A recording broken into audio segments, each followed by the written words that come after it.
para muslim, terkhusus muslimah, dia itu terlalu concern tentang fisik, lupa untuk menata hati.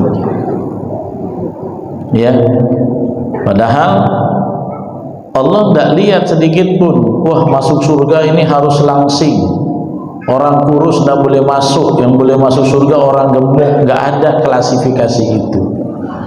Allah nggak lihat fisik kita, ya, walaupun fisik adalah variabel yang menentukan kita hidup sehat atau tidak dan yang lain-lain, namun penentuannya bukan di sana.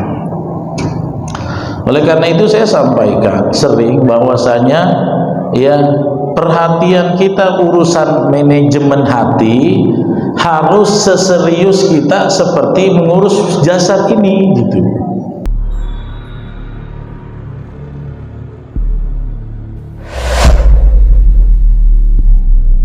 Assalamualaikum warahmatullahi wabarakatuh.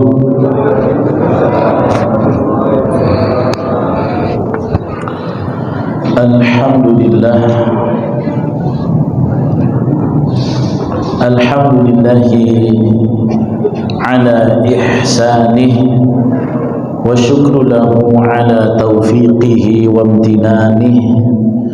Ashhadu an la ilaha illallah wahdahu la syarika lah ta'ziman li sya'nih, wa asyhadu anna nabiyyana Muhammadan abduhu wa rasuluhu ad-da'i ila ridwanih. Allahumma salli wa sallim wa barik ala nabiyyina Muhammadin wa ala alihi wa ashabihi wa ikhwanihi, amma ba'du. Hadirin hadirat jamaah kajian, a'azzani Allah wa iyyakum. Alhamdulillah, segala puji hanya bagi Allah yang menguatkan kita melanjutkan hari-hari kita dengan ilmu yang insyaallah ta'ala malam hari ini kita akan terus menggali lagi nilai-nilai dari hadis-hadis Rasulullah sallallahu alaihi wasallam yang agung, yang termaktub di dalam kitab yang ditulis Imam Nawawi, Riyadhus Shalihin. Hadis yang kita bahas adalah nomor hadis ke-7 pada bab keikhlasan niat. Lebih spesifik pembahasan kita bahwasanya, catatan dari pembahasan bahwasanya Allah Subhanahu wa ta'ala menilai itu dari hati, bukan dari fisik. Saya beberapa kali sampaikan, tapi banyak justru para muslim, terkhusus muslimah, dia itu terlalu concern tentang fisik, lupa untuk menata hati. Ya, padahal Allah tidak lihat sedikit pun, wah masuk surga ini harus langsing, orang kurus tidak boleh masuk, yang boleh masuk surga orang gemuk. Nggak ada klasifikasi itu. Allah nggak lihat fisik kita, ya, walaupun fisik adalah variabel yang menentukan kita hidup sehat atau tidak dan yang lain-lain, namun penentuannya bukan di sana.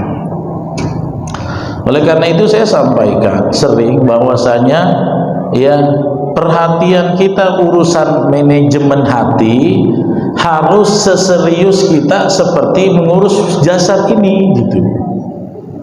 Jangan cuma jasad aja diurus, kemudian hatinya tidak ditata, akhlaknya tidak dibina, ya, imannya tidak dimantapkan. Begitu juga sebaliknya, sibuk ngurus hati, badannya tumbang. Ya, sibuk menata hati sampai nggak hidup sehat, maunya di kamar terus zikir, baca Quran, tidak boleh. Ya, karena kita punya dua tanggung jawab yang dua-duanya itu harus dijaga dengan baik. Apa itu? Ruhan wa jasadan. Ruh wa jasad. Ruh di dalam sini, jasad di badan kita. Ya. Nah, hadis yang kita bahas, wa an Abi Hurairah Abdurrahman ibn Sakhar radhiyallahu anhu. Beliau berkata bahwasanya Rasulullah sallallahu alaihi wasallam bersabda, innallaha ta'ala, sesungguhnya Allah Ta'ala, la yanzuru ila ajsamikum, tidak melihat dari raga-raga kalian. Ajsam itu dari kata jismun. Jismun itu jasad, ya. Nabi bilang jelas, sesungguhnya Allah tidak melihat ajsamikum, Allah enggak lihat fisik kalian, Allah tidak lihat badan kalian. Wala ila suwarikum, Allah tidak juga melihat rupa kalian. Nah, kalau ajsam lebih ke badan, kalau suwar lebih ke paras, ya. Jism dan surah. Surah itu kan sebenarnya penampilan. Dan ternyata dua aspek ini disebut oleh Nabi. Allah nggak lihat yang ini, Allah nggak lihat badanmu, Allah nggak lihat rupamu. Walakin, tetapi yanzuru ila qulubikum, Allah melihat pada hati-hati kalian. Rawahu Muslim, dalam hadis riwayat Imam Muslim. Dalam riwayat yang lain disebut walakin yanzuru ila qulubikum wa a'malikum, Allah lihat hati dan amalan kamu. Ya, jadi ini nih buat para muslimah, ya, kita itu kalau hidungnya nggak mancung, nggak gawat urusan. Saya kalau nggak mancung nggak masuk surga, sibuklah mau oplas. Hidung itu udah betul-betul presisi, dibawalah kemana, ke negara mana. Ada tuh kan artis-artis yang dulu cuma begini hidungnya, kok tiba-tiba jadi cantik, tiba-tiba dioplas. Tahu dari mana dioplas? Ada di tayangan YouTube-nya, hidungnya lubangnya gede sebelah. Habis operasi terantuk gitu kan. Masalah ada yang nggak presisi itu. Ya namanya ciptaan Allah, made by Allah dengan desain manusia tentu beda. Ya. Tenang aja ya Pak, kita hidung pesek masuk surga juga kalau hati dan amalnya. Jangan risau kali. Ada orang yang sampai bermimpi gini, kenapa sih aku dilahirkan jadi orang Asia, kenapa nggak jadi orang Arab, hidung macam perosotan gitu, kenapa nggak jadi orang bule gitu. Nggak usah pusing, ya. Dan kita itu memang sudah ditakdirkan memiliki makomnya masing-masing. Kecenderungan kita secara naluri fisik itu masing-masing. Coba ada kita lihat orang Ethiopia, Miss of Ethiopia, kok kulitnya gelap, kayaknya nggak cantik, tapi kata cowok-cowok Ethiopia, beautiful, amazing. Karena gitu. Coba kita berebut mau jadi putih Pak. Kalau naik motor saking begitunya, cewek-cewek Tanjung Pinang ngegasnya dibalik Pak, nggak mau gini Pak, gini seberapa kali lihat akhwat begitu. Terus salah satu yang nyentrik ciri khas orang Tanjung Pinang tuh pakai baju jaket atau kardigan, itu di depan kardigannya, betul atau tidak? Kalau betul ya, nanti tangannya dibalik dia supaya ngegas yang hitam di telapaknya, ininya tidak. Sibuk kita. Sementara orang bule yang putih melepak sibuk bakar kulit dia supaya sawo matang. Apa kata cowok-cowok bule? Katanya kalau yang sawo-sawo matang lebih sensual. Nah loh, ini kan berbicara selera berdasarkan naluri fisiknya masing-masing sudah Allah ciptakan, begitu kan? Ya. Makanya kemarin siapa konten yang bule Barbie bilang, dia kan Jerman. Orang Jerman mau hitam, orang Indonesia mau putih. Kami orang bule mau hitam nggak hitam-hitam, udah dijemur setengah masak nggak hitam-hitam. Ya, malah jadinya merah kalau orang bule itu kan, pigmennya beda. Orang kita sibuk menghindari matahari sampai pakai metode baru naik motornya. Aku ngeri kalau nengok para ibu-ibu kayak gitu tuh, ngegasnya itu sempat ada tanggul besar, dam kan? Kita begini aja ngeri Pak, dibalik dia gitu. Ya kalau saya lagi naik motor bilang sampai, lah laki-laki hitam-hitam aja lah. Ngapain kayak? Ada juga cowok yang kayak gitu.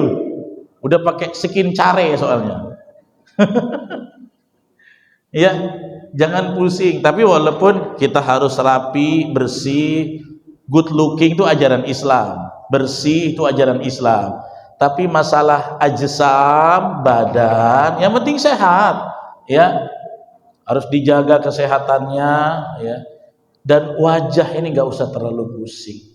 Ada orang yang pengen gagah, kepalanya lonjong supaya petak dioperasi rahangnya, ya kan? Sempat operasinya bengkok, lagi makan peyek kan repot juga, kertak kertuk. Ada, betul. Saya lihat beberapa konten kreator yang gara-gara oplas mungkin diminta paket kan, operasi plastik, yang ini 100 juta, 50 juta, ada yang 20 juta, dia mungkin ambil yang 20, makanya lubangnya besar sebelah, atau mungkin plastiknya beda, ini plastik bagus, plastik Tupperware sama plastik resek gitu ya. Gak usah terlalu pusing. Walaupun tetap dalam Islam Nabi itu selalu rapi, ya. Allah juga menyukai yang indah-indah kan, innallaha jamil yuhibbul jamal, ya. Allah itu maha indah dan menyukai keindahan. Makanya peci ini kan termasuk kerapian, supaya rambut kita tidak aut-autan, minyak wangi, baju yang terbaik supaya dilihat orang. Tetap, ya, itu salah satu instrumen kita dalam ibadah dan muamalah sehari-hari. Tapi ternyata hal itu bukan yang menentukan nasib kita, ya. Jadi wahai para akhwat, bapak-bapak, ikhwan, ibu-ibu, ikhwan laki-laki yang hidungnya tidak mancung, jangan kau khawatir, surga tidak hanya untuk orang mancung. Wahai ikhwan akhwat yang kurus, jangan khawatir, surga bukan cuma untuk orang gemuk. Begitu juga sebaliknya, yang buncit termasuk yang ngomong. Jangan takut, karena Allah tidak lihat itu perut kamu kenapa begitu, pintu surganya nggak muat, bukan, ya. Tapi kalau yang di dalam perut buncit ini ada yang haram, baru tak jadi masuk. Dan itu berkenaannya bukan dengan fisik perut, tapi dari hati dan amalan, kan? Ya, makanya jangan terlalu risaukan itu. Nabi sudah kasih jelas, ya. Kemarin saya bilang di Uswah, kalaupun kita ditakdirkan Allah badan ini nggak bisa bergerak kecuali berkedip mata, kalau kita beramal hati kita itu bersih, bisa masuk surga kok. Allah nggak marah, kenapa kamu mati lumpuh, kenapa nggak bisa berjalan, nggak diterima kau di surga, nggak ada. Tapi kalau ada orang ganteng, cantik, fisiknya kuat, prima, hatinya rusak, nggak lolos dia verifikasi masuk surga. Makanya perhatikan masalah hati, ya. Dia tuh ahammus syai', perkara yang lebih penting. Kalau dari versi Nabi dan para ulama justru muqaddam, hati itu lebih utama kamu tata ketimbang fisik gitu. Ya, karena kan ini masalahnya hati ini susah perkaranya, Pak. Namanya aja dia udah susah, dari namanya hati aja udah susah diatur. Coba hati bahasa Arabnya apa? Qalbun. Qalbun itu artinya apa? Bolak-balik kan, dia tak mau menetap kan? Ya. Dia nggak seperti badan gampang diatur. Ya. Makanya dalam hadis riwayat Imam Ahmad, Rasulullah mengatakan innama sumiyal qalb, sesungguhnya dinamakan hati min taqallubihi, karena dia sering berbolak-balik. Inna mathalal qalb, sesungguhnya perumpamaan hati kamathali rishatin fi syajaratin, seperti daun-daun yang ada di pohon-pohon. Yuqallibu harrih, dia akan terbolak-balik karena tertiup angin. Hati itu makanya dia bolak-balik, ya. Nah, cuman sayangnya kita itu lebih aware soal badan daripada soal hati, ya. Harus kita perhatikan betul. Nah, apa faidah afadul hadis dari hadis ini? Allah tidak lihat jasad kalian, badan kalian atau rupa kalian, tetapi Allah melihat kepada hati-hati kalian. Nah, ini buat yang alumni RTQ silakan disimak afadul hadis. Lugatul hadisnya skip untuk kita aja itu. Ya, nanti repot. Yang pertama, afadul hadis, afada yufidu itu dari kata faidah ya. Kata Syekh Mustafa Al-Bugho dalam syarahnya al-ithabatu 'alal a'mal, ya, al-ithabah maksudnya adalah athaba yuthibu, ithabah itu artinya ganjaran. Ya. Ganjaran atas amalan-amalan takunu, ya, dia akan terjadi bima in aqada alaihil qalbu, ya, yang tergantung, ya, alaihil qalbu, pahala kamu tergantung bagaimana qalbu kamu. Apa yang menentukan? Minal ikhlasi wasidqun niyati, dari keikhlasan, ketulusan dan kejujuran niatnya. Gitu, ya. Jadi yang menjadi ukurannya itu, kenapa orang sholat hatinya kamu untuk apa? Mengharap ridha Allah. Itu yang diukur, bukan kenapa kamu sholat perut kamu nggak rata, nggak gitu. Kenapa kamu waktu sujud hidungnya pesek, nggak dibilang gitu. Tapi yang dilihat oleh Allah apa? Amalan hati. Ya, itu yang pertama, minal ikhlasi wasidqun niyah. Nah, yang kedua, nah ini al-i'tina'u bihalil qalbi, memperhatikan, mementingkan amalan hati, ya, wa tashihu maqasidihi, dan membenarkan tujuannya. Maqasid itu kan tujuannya. Wa tathhirihi, membersihkan niat hati, min kulli wasfin madhmumin, dari semua sifat yang jelek, ya, yang yamqatuhullah, yang Allah murkai. Ternyata mengurusi urusan hati, memperbaiki maksudnya, mensucikan tujuannya, itu adalah salah satu menyelamatkan kita dari kemurkaan Allah. Kenapa? Ingat gak hadis yang sering sekali saya sampaikan? Ada orang yang sudah melakukan amalan yang spektakuler, tapi hatinya melenceng. Ya, hadis tentang 3 orang yang dilempar ke neraka paling pertama. Tahu kan hadisnya? Ya, inna awwala man yuqda yaumal qiyamah ats-tsalath. Sungguhnya yang 3 orang, 3 golongan dilempar di hari kiamat ke dalam neraka adalah 3 orang. Yang pertama kan rajulun ustushhida, orang mati syahid perang. Yang kedua, orang yang belajar agama dan memperindah bacaan Qur'annya. Yang ketiga, orang yang berinfak siang malam. Bukan main-main, Pak, bukan infak sekali 2 kali, siang malam. Perangnya bukan baru mau perang, udah mati dalam perang. Udah mati. Saya tanya, kalau dia sudah mati, itu effortnya sudah besar atau masih kecil? Udah besar, udah mengorbankan jiwa, tapi melenceng maqasidnya. Maksudnya tidak benar. Ketika Allah verifikasi amalan dia tidak lulus dalam soal keikhlasan, dilempar ke neraka. Hadisnya sahih, riwayat Imam Muslim, hadisnya panjang. Gak usah saya jelasin lah, udah sering kali saya sampaikan itu hadis. Ya, intinya kadzabta gitu kan? Kenapa kamu ikut perang? Ya, qataltu fika ya Allah, aku berperang mati karena engkau. Kata Allah apa? Kadzabta, kamu dusta.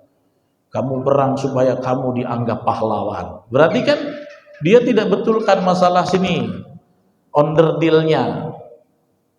Ya, sama kayak beli mobil, Pak. Beli mobil, wah keren catnya. Ternyata turun mesin turun berok. Nggak semangat. Ya kan? Hati-hati. Manusia juga begitu. Jangan pula di depannya itu casingnya paten, ternyata dalamnya KW. Nggak betul, nggak diterima. Yang kedua, orang belajar agama dilempar semua, hatta ulqiya finnar, kan hadisnya, mereka dilempar ke dalam neraka. Bukan gak beramal, amalnya spektakuler loh, sampai mati di perang. Tapi itulah hadis itu, kata para ulama, pentingnya menjaga stabilitas keikhlasan. Ya, nah kita nih yang datang sini kan beda-beda motifnya. Ada yang gak enak sama Pak Ketua, ada yang gak enak sama kawan, ada yang ya gak enak lah sama Ustadz Riza gak muncul gitu ya. ada yang terpaksa. Nanti semua kita akan mempertanggungjawabkan masing-masing. Nah, sekarang masih bisa dirubah, kalaupun belok-belok sedikit masih bisa, ya. Tapi kalau sudah di sana nggak bisa lagi. Makanya itu pentingnya kita memperhatikan hati, ya. Kenapa tadi kata ulama disebut dari seluruh min kulli wasfin madhmum, dari setiap sifat-sifat yang buruk yang qatuhullah, yang Allah murkai, karena salah niat bukan dapat pahala malah dapat laknat, seperti hadis Muslim tadi. Kepeleset niat, Pak, ya, hati-hati. Yang ketiga, al-i'tina'u bi islahil qalbi, ya, perhatian dalam memperbaiki urusan hati muqaddamun ala amalil jawari, lebih urgent, lebih prioritas daripada amalan badan. Coba begini nih, teman-teman sholat lagi di rumah mertua nih kan, rumah mertua, gak enak kalau nggak tahajud, ya, sholat 11 rakaat supaya mertua suka lah, ya. Kalau mertua suka kan warisan nyangkut juga katanya. 11 rakaat nggak enak sama mertua, atau sholat sendiri di rumah 2 rakaat tanpa orang lihat tapi hanya mengharap ridha Allah, mending yang mana? Mending yang 2 kan.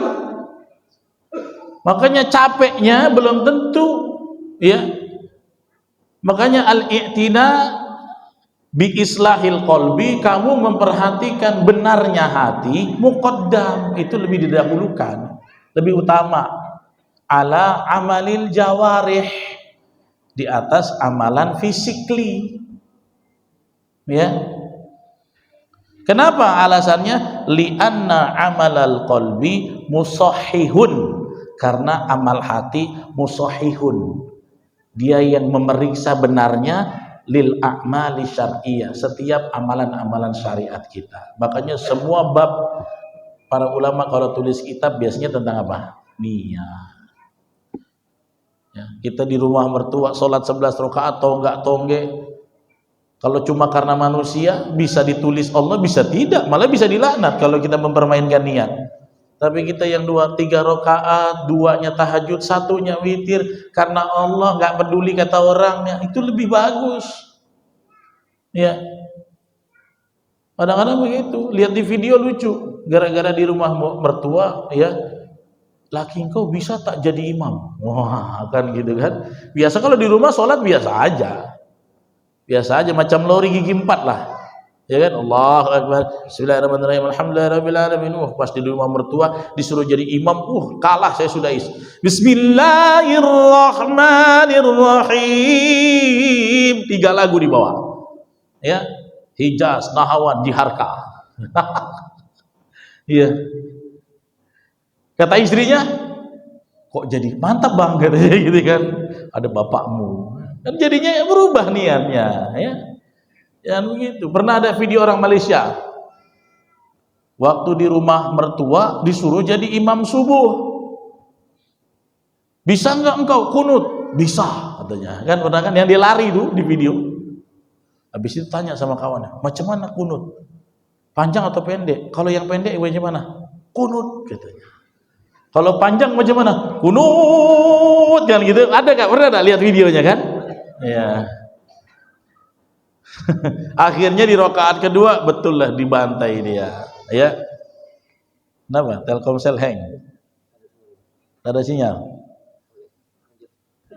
Tiba-tiba waktu rakaat pertama aman, rakaat kedua aku mau biar depan mertua, aku mau ambil kunut yang panjang. Ternyata yang ngajarin pun tak pandai agama. Ya, waktu disuruh qomat itu kan dia qomatnya takbir hari raya kan. Ayo qomat, Allahu Akbar, Allah. Itu videonya saya ingat dah lama tuh orang Malaysia. Ya, akhirnya dibaca, aku mau tampil bawa kunut yang panjang. Habis selesai rakaat 2 tidak kunut. Subhanallah. Kata mertua dia di belakang. Oh, kayaknya bapak mertua minta yang lebih panjang. Dihantam dia kunut. Subhanallah. Alhamdulillah, langsung dia panik kan. Dia ruku, dia sujud, habis sujud ditinggal dia balik. Itulah perkara memperbaiki ibadah karena manusia. Jangan, ya. Itu cerita lucu-lucu aja. Jadi lebih bagus jadi dirimu sendiri, beramal itu ndak usah peduli omongan orang. Ya, fokuslah pada ridha Allah. Kadang-kadang kita sudah ikhlas saja, pujian orang kadang bikin kita hanyut. Ya kan? Bikin kita hanyut. Saya paling tuh terasa kalau Ustadz kalau khutbah mantap, nggak pernah kami ngantuk. Wah, ini bahaya ini. Angin bisa bikin tumbang ini kan. Saya lebih senang dikritik, walaupun nggak bisa tidur satu malam. Tapi minimal menyelamatkan kita kan, nggak terlalu jumawa gitu ya. Ya, nah itu kita harus perhatikan. Ya. Al-islah bi islahil qalbi muqaddam ala amalil jawarih. Ya, jadi pancangkan dulu niat yang benar supaya amal fisik kita diterima oleh Allah. Jangan sampai capek-capek malah di-reject, lah sangat menyedihkan. Hadis berikutnya dari Abi Musa Abdullah ibn Qais al-Ash'ari, Abi Musa al-Ash'ari ya, radhiyallahu anhu. Beliau berkata, su'ila Rasulullah sallallahu alaihi wasallam 'anil rajul. Rasulullah pernah ditanya tentang seseorang yuqatilu syaja'atan, berperang karena berani, syaja'ah. Syaja'ah itu artinya berani.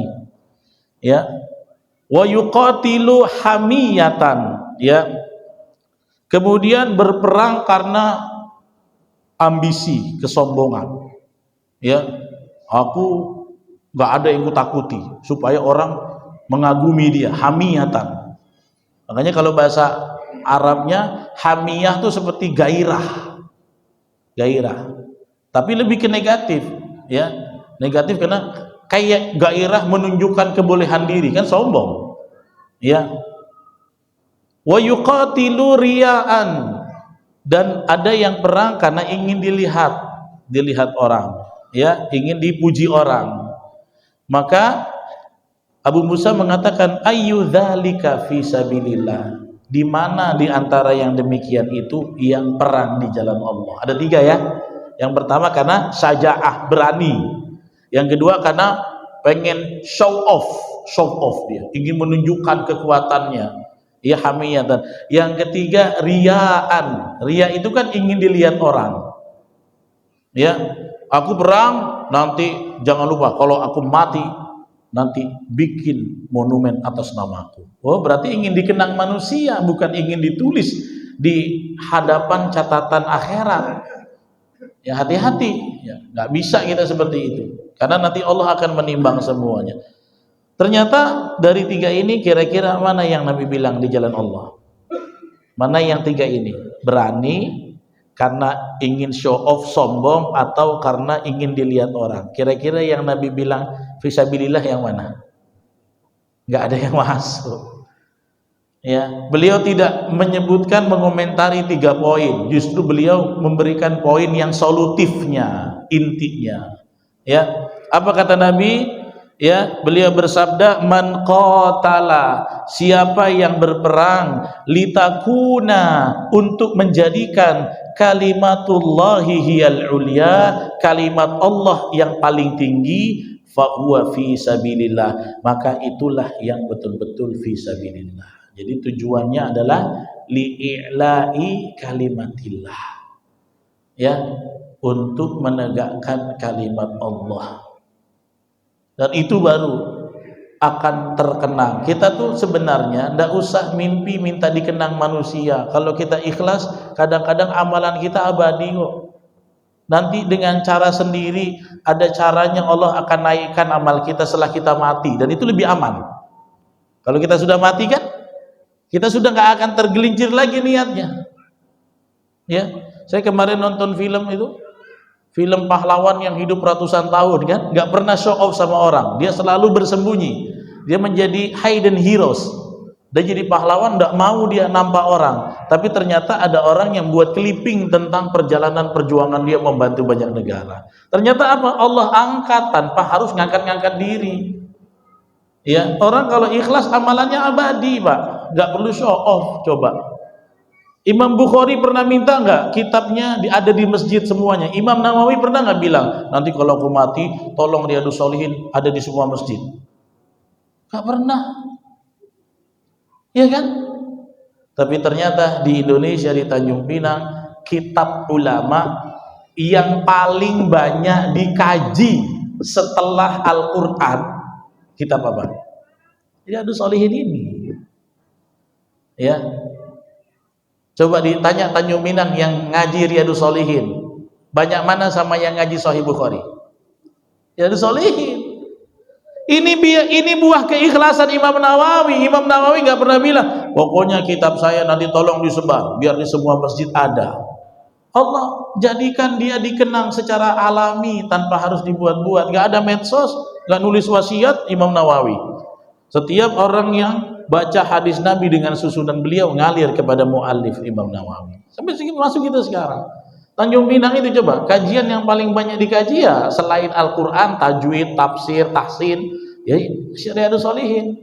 Coba kalau nggak percaya survei, lebih banyak mana orang mengkaji Sahih Bukhari dan Riyadhus Shalihin? Di Tanjung Pinang aja lah. Coba. Di mana lagi yang ngaji Riyadhus Shalihin? Ada nggak? Banyak kan beberapa masjid sini yang mengaji bab Sahih Bukhari. Yang tahu berapa masjid?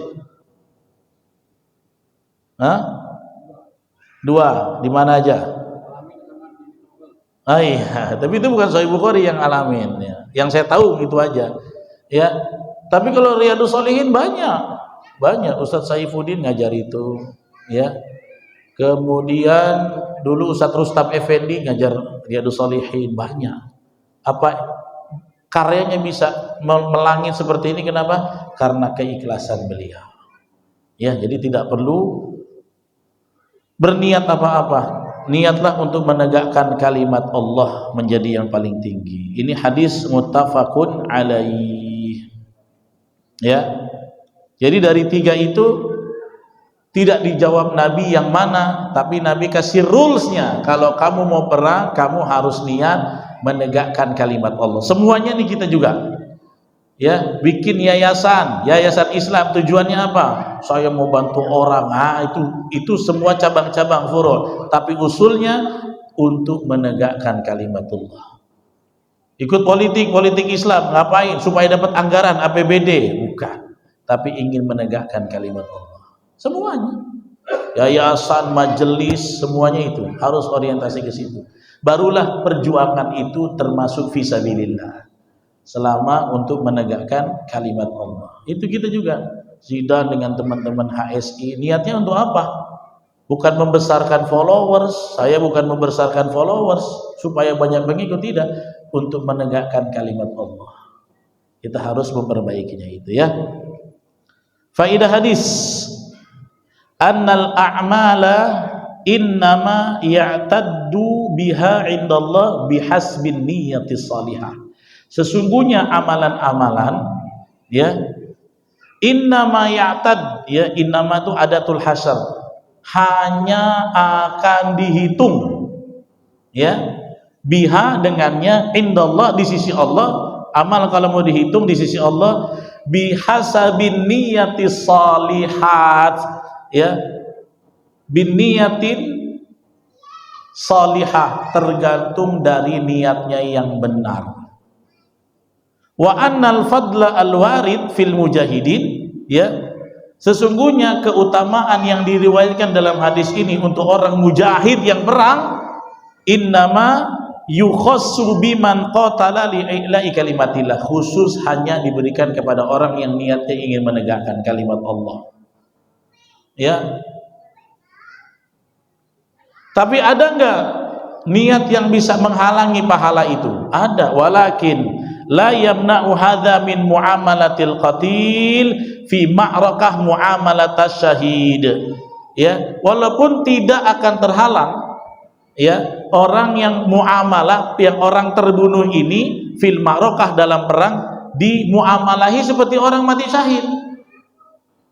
Ada orang yang perang karena sombong, bukan berarti tidak diselenggarakan jenazahnya, tetap diselenggarakan. Urusannya hanya dia dengan Allah, hati ke hatinya dia. Jadi begitu ya, jangan pula kita menjustis orang, oh dia niatnya nggak betul, gak usah kita urus jasadnya, nggak boleh. Ya, ini tidak menghalangi orang, walaupun orang ini niatnya salah. Makanya begitu ya, Nabi juga memperlakukan fardu kifayah orang munafik seperti orang beriman. Ada dia munafik nih, kita campak aja masuknya, nggak ada begitu. Tetap seperti orang beriman, urusan hati dia tanggung jawabnya sama Allah. Ya. Fala yugsal, di sini disebutkan tidak mandikan. Fala yugsal. Ya, wala yukaffan. Apa dia yukaffan? Enggak dikafani. Wala yusalli alaihi, tidak disolatkan.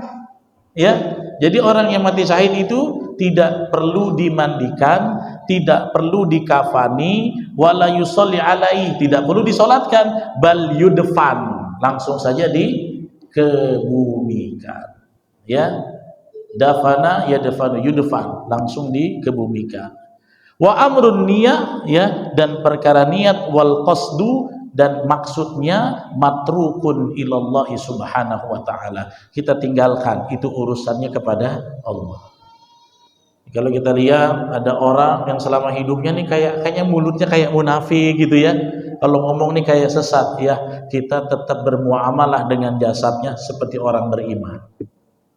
Tapi kan dia kayaknya begini begitu cara omongnya, itu urusan hati dia dengan Allah. Selama dia tidak membatalkan syahadat, harus dengan muamalah ka muamalatil muslimin, seperti muamalah orang Islam. Ya. Cuma kalau Nabi ada sebuah legislasi yang Nabi tarik. Nabi itu kalau melayani orang munafik, Nabi tahu dari intelijennya Hudzaifah bin Yaman, Nabi nggak ikut mimpin sholatnya. Nabi cuma suruh sahabat yang lain. Takutnya bahaya kan, melegitimasi kesesatan dia. Ya, Nabi suruh selenggarakan, tapi beliau tak mimpin jadi imam. Itu bedanya. Ya. Baik, ini jadi Allah melihat hati kita. Mudah-mudahan Allah jadikan kita orang yang ikhlas semuanya karena Allah, lillah. Kalau kita berjuang, berjuanglah untuk menegakkan kalimat Allah. Ada pertanyaan silakan. 5 menit lagi kan? Waalaikumsalam. Silakan Bapak dulu, nanti Mas Uzaifah.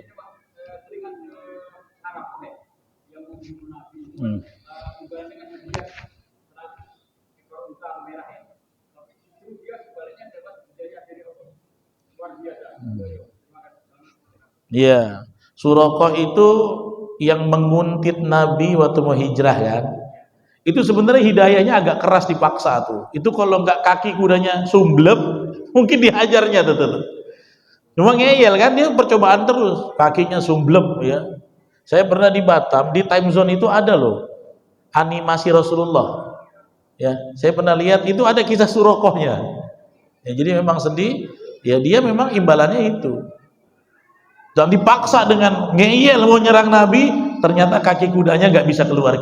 Barulah dia yakin bahwa orang yang saya kejar ini dijaga oleh Zat yang Maha Tinggi. Begitu.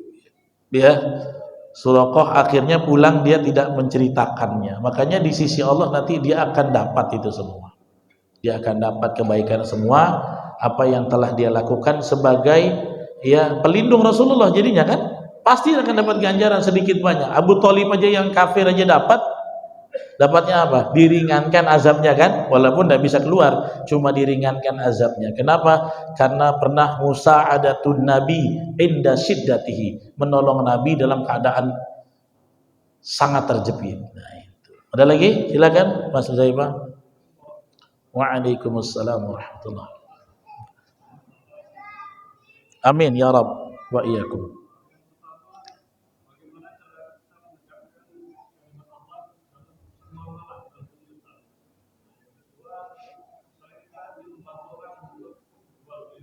Ya.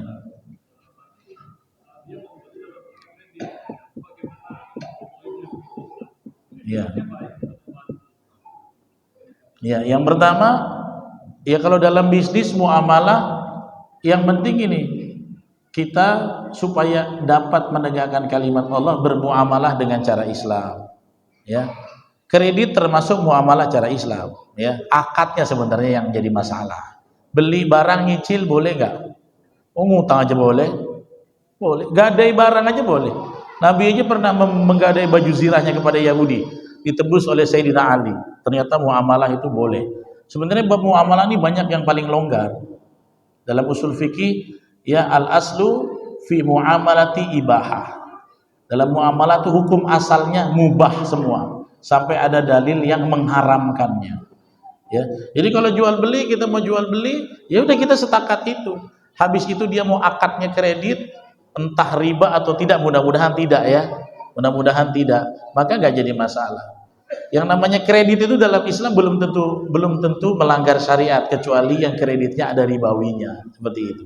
Apa sih yang kredit riba murni itu? Riba fadl, pinjam uang, balik uang ada lebih gitu ya, gitu. Atau meminjamkan uang talangan dan ada marginnya. Tapi kalau saya beli barang ya, saya jual nih mikrofon saya sama Mas Huzaifah, saya beli 300, saya cicil Ustaz, boleh tapi 5 kali ya, sekali nyicil 100, 5 bulan. Halal atau tidak? Halal. Sepakat, sama-sama ridha, sama-sama antara diminkum, nggak ada masalah. Jadi kredit sebenarnya basicnya nggak masalah, tapi usahakannya kalau kredit. Saya pernah ditanya juga, ada pengusaha mau beli rumah untuk propertinya, gimana Ustaz? Ya udah, saya beli rumah juga nyicil, tapi saya nyicil sama developernya langsung. Saya nggak mau ada pihak ketiga, saya nyicil sama awak langsung gitu. Berapa rumahnya? Sekian. Oke, ini DP, saya nyicil sama awak langsung, boleh, nggak ada denda, nggak ada apa. Jadi masalah kredit nggak masalah, yang penting akadnya, gitu ya. Nah yang paling penting ini basicnya hutang menghutang. Banyak orang yang ngambil keuntungan dari menghutangi. Nah harus kita tahu, kita kalau ngutangi orang, hutang itu sifatnya adalah at-ta'awun, bantu. Yang ngutang orang susah atau orang senang? Susah. Terus kalau kita bantu orang susah, kita kasih lagi dia kembali dengan tambahan. Itu yang bodoh siapa? Udah tahu orang susah diinjak. Ya ingat Pak, basisnya dalam Islam, dalam hutang piutang adalah at-ta'awun, membantu. Jadi dia pinjam 1 juta, Ustaz, balikin 1 juta, rugi dong. Orang bantu. Minimal 1-2. Engkau kalau mau kaya cepat, jangan jadi kolektor riba, dagang 1 juta putar beli barang. Ya. Kalau kita pengen ngutangin uang supaya kaya, ya itulah rentenir. Makanya ini banyak orang yang lupa, mengutangi orang sikapnya ta'awun, basisnya nolong orang, nggak boleh dikasih tambahan apapun ya Pak. Kalau ada teman pinjam uang, nggak usah, nanti aku lebihin, ya usah, aku cuma bantu awak gitu ya. Yang harus kita memang betul-betul tanamkan. Nah, kita dari kecil kan kadang-kadang begitu, mau pinjam nggak? Pinjam 900, pinjam 1 juta tapi terima langsung 900, balikinnya 1 juta juga. Nauzubillah, jangan sampai, ini tidak syar'i, tidak sesuai menegakkan kalimat Allah. Sekira itu yang bisa disampaikan, lebih kurang mohon maaf. Kita tutup dengan kafaratul majelis. Subhanakallahumma bihamdik, asyhadu an la ilaha illa anta, astaghfiruka wa atubu ilaik. Assalamualaikum warahmatullahi wabarakatuh.